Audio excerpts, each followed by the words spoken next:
हमारे पास आए हैं, आज तक हमने एक बात अपने जीवन की बताई नहीं, पर आज हमें लगा कि बताना चाहिए। वो अपने जीवन का एक रहस्य हम तुमको बताना चाह रहे हैं। 9 साल की आयु में जब हमारे सामने पहली बार हमारे दादा गुरु ने सन्यासी बाबा के सामना करवाया था। अंधेरी रात थी, पानी बरस रहा था। इसी बागेश्वर धाम की पहाड़ी पर एक झोपड़ी में हमारे दादाजी रहते थे। उस रात घर से ही उन्होंने कहा कि इस रात को ही आना, तो हमारे पिताजी हमें यहां छोड़ने आए थे। दादाजी अकेले ही रहते थे। दिन में कोई कोई आता था, उस वक्त कोई जानता नहीं था उनको इतना ज्यादा, पर बहुत लोग मानते थे उनको। गांव के आसपास के लोग बहुत मानते थे, कई जिलों में उनकी बड़ी प्रसिद्धि थी। तो जिस रात हमको पिताजी छोड़ने आए, लगभग रात के 9 बजे होंगे, और पिताजी छोड़कर गए। हमारे दादाजी ने ही हमारे पिताजी का नाम लेकर कहा कि रामकृपाल तुम घर जाओ और धीरेंद्र को छोड़ दो, और हम रुक गए। हमारे गुरु उस दिन बड़े बिजी थे, शायद कुछ लिख रहे थे, बार बार कलम कान में लगा रहे थे और कुछ लिख रहे थे। हमें पता नहीं था कि वो हमारी जिंदगी की बड़ी रात होगी। हमें ना था भरोसा कि वो हमारे जीवन के बदलाव की रात होगी। हमें ना था पता कि उस रात हमारे जीवन में कुछ बड़ा होने वाला है। हमें यह भी ना था पता कि शायद हमारी जिंदगी की एक नई यात्रा शुरू होने वाली है। पर गुरु ने कहा बैठ जाओ, बैठ गए। यही कोई 12 बजे तो दादा ने आज्ञा दी कि जाओ, गांव के बाहर में जो हेड पंप है वहां नहा कर आओ। हम स्नान करके आए। लगभग 12:30 या 1 बजे होंगे रात के। बरसात हो रही थी, पानी से नहा के आए तो थोड़ी ठंड भी लग रही थी। उन्होंने चाय पी और हमको भी पिलाई, जूठी चाय, और हमारी बाहें पकड़ी। और जहां बालाजी बैठे हैं, तब इतना मंदिर बड़ा हुआ नहीं करता था, छोटा सा मंदिर था, पेड़ के नीचे मंदिर था। एक दीपक जल रहा था और कुछ पूजा का सामान रखा हुआ दिखाई पड़ रहा था। कुछ लड्डू वड्डू प्रसाद दिखाई पड़ रहे थे। एक नारियल रखा था, उसके ऊपर एक यज्ञोपवीत यानी जनेऊ रखा था, और दीपक जल रहा था। हमारे नहाने जाने के समय शायद हमारे गुरु ने रखा था, दादाजी ने। मंदिर के पीछे में समाधि है। मंदिर के इस तरफ उन्होंने हमें खड़ा किया और 40 मिनट तक वो कोई मंत्र या स्तुति पढ़ते रहे। उतना तो हमें ध्यान नहीं, पर 40 मिनट तक जब उन्होंने स्तुति पढ़ी तो बड़ी जोर की आवाज समाधि की तरफ से आई। तो हम भी चौंके, बच्चे थे, डर गए। हमने अपने गुरु को पकड़ लिया। उन्होंने एक थपकी मारी और कह दे चला जा पीछे, और डरना नहीं, और कह देना तुम हमारे और हम तुम्हारे।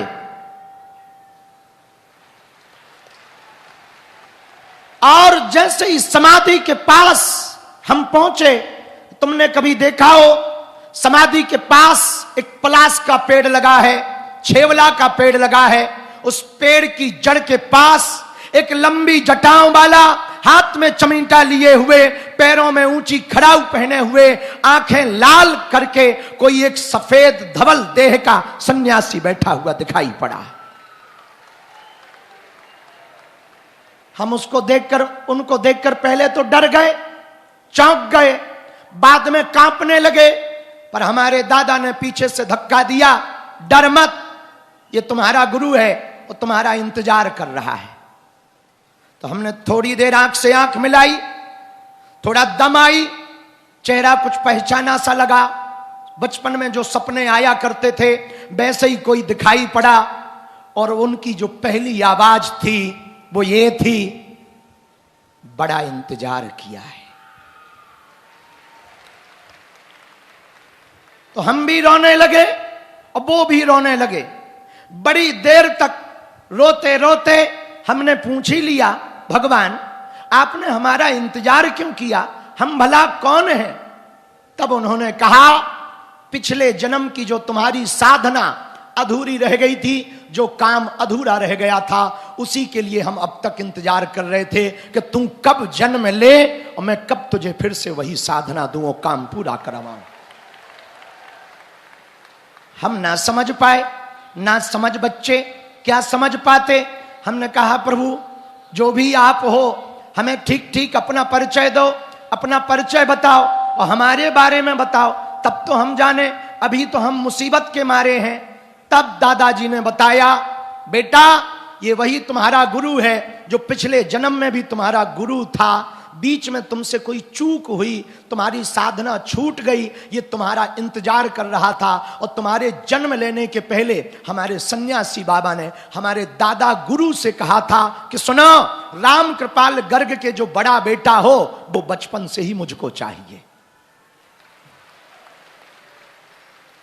ये बात जब दादाजी ने पीछे से बताई तब हमें कुछ छोटी छोटी याद आई, थोड़ा थोड़ा परिचय हुआ, बात हुई, पहचान गए ये हमारा वही गुरु है।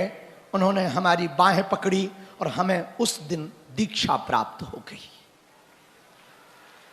उस दिन हमको गुरु की प्राप्ति हो गई। उस रात हमारी जिंदगी का एक नया सवेरा हुआ। छोटे से गांव में जन्मे, छोटे से परिवार में जन्मे, असहनीय पीड़ा से निकल के गए, भूख से व्यथित होकर के गए थे। पर हमें क्या पता उस रात ऐसा होगा, धीरेन्द्र नाम का आदमी खत्म हो गया, धीरेन्द्र कृष्ण शास्त्री पैदा हो गया। बड़ी देर तक पुरानी बातें चली तो हमने पूछा, भगवान अब इस जन्म में आप इतने जल्दी मिल ही गए तो अब ज्यादा दिनों तक जिंदा ना रखो तो बेहतर है। जो बच गया है वो पूरा कराओ और जल्दी से आवागमन के चक्कर से पुनरपि जन्मम पुनरपि मरणम पुनरपि जननी जठरे शयनम यही संसारे बहुदुस्तारे कृपया पारे, ये झंझटों से हमें बचाओ, पुनः जन्म मरण के चक्कर से बचाओ। हमारे गुरु ने कहा, अभी हमें तुम्हारे हाथों से कुछ करवाना है। हमने कहा, आपकी जो आज्ञा, आप जो कहो हम करेंगे। उन्होंने बाएं पकड़ी और बोले, सुनो कान खोलकर, काया तुम्हारी होगी, माया हमारी होगी। करते हुए तुम दिखाई पड़ोगे पर कर हम रहे होंगे। हमने कहा, भगवान फिर तो और अद्भुत रहा। बड़ी देर तक ये बात हुई और एक बड़े पते की बात हुई जो हम इस देश के पूरे शिष्यों को कहना चाहते हैं। हमने जो पाया वो इस बात के कारण पाया कि जब हमारे गुरु ने हमसे कहा कि अब चलने का वक्त आ गया, फिर कभी मिलेंगे, तब तक तुम साधना करो। लगभग 40 या 42 मिनट हो गए थे पहली मुलाकात के। और वो जाने लगे तो हम भी रो रहे थे, वो भी रो रहे थे। हम इसलिए रो रहे हैं कि मिल गए, वो इसलिए रो रहे हैं कि आ गया है। रोते रोते जब जाने लगे तो हमने चरणों को पकड़ा। बड़ा मोटा अंगूठा था, आज भी याद है, बड़ा मोटा पैर का अंगूठा था, पैर में बड़ा चूड़ा पहन रखा था। हमने पकड़ा चरणों को और जैसे ही चरणों को पकड़ा और हमने कहा, आज आपने दीक्षा दी, शिष्य का धर्म है, कुछ दक्षिणा देनी चाहिए। हमारे पास कुछ दक्षिणा तो है नहीं, पहनने को कपड़े नहीं, खाने को भोजन नहीं, और भला आपको हम क्या दे सकते हैं। हमारे मुंह से पता नहीं वो शब्द कैसे निकला, वो हमारे जीवन का बड़ा परिवर्तनकारी शब्द था। हमने कहा, दक्षिणा में हम कुछ दे तो नहीं सकते, बस खुद को ही दक्षिणा में दे सकते हैं। हमको ही दक्षिणा में ले लो, हमारे पास यही दक्षिणा है कि हम ही आपके आज से हो गए। उन्होंने सिर